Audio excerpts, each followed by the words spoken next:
एक बार की बात है। एक छोटे से गांव में मोहन नाम का एक गरीब और बहुत ही आलसी लड़का रहता था।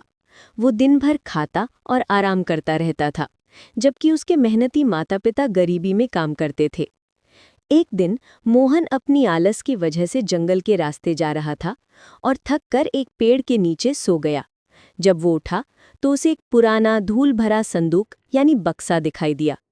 मोहन ने उसे खोलकर देखा तो संदूक खाली था। वो उसे बेकार समझकर फेंकने ही वाला था कि तभी संदूक के अंदर से एक छोटी सी आवाज आई।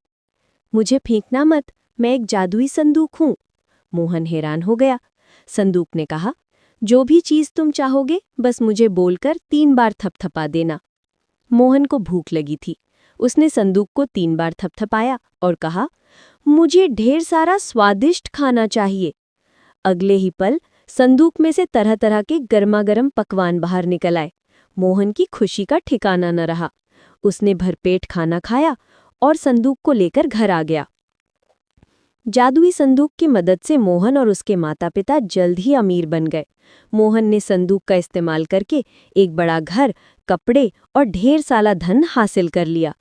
जल्द ही गांव के एक ईर्ष्यालु चोर कालिया को इस जादुई संदूक के बारे में पता चल गया। एक रात जब मोहन सो रहा था, कालिया चुपके से आया और वो जादुई संदूक चुराकर भाग गया। जंगल में पहुंचकर कालिया ने संदूक खोला और लालच में आकर बोला, मुझे सोने के सिक्के चाहिए। उसने संदूक को 3 बार थपथपाया, मगर कालिया के लालच और बुरी नीयत के कारण इस बार सोने के सिक्कों की जगह संदूक में से बड़े बड़े भूत निकल आए। भूतों को देखकर कालिया डर के मारे चिल्लाता हुआ भागा और उसने संदूक को वहीं जंगल में छोड़ दिया। अगली सुबह मोहन को संदूक जंगल में वापस मिल गया। उसने अपनी गलती महसूस की कि उसे संदूक को इतना लापरवाही से नहीं छोड़ना चाहिए था। उस दिन के बाद मोहन ने आलस छोड़ दिया और मेहनती बनकर रहने लगा। उसने जादुई संदूक का इस्तेमाल केवल ज़रूरतमंदों की मदद करने के लिए किया। सीख, हमें कभी भी लालची नहीं होना चाहिए और अपनी मेहनत पर विश्वास रखना चाहिए।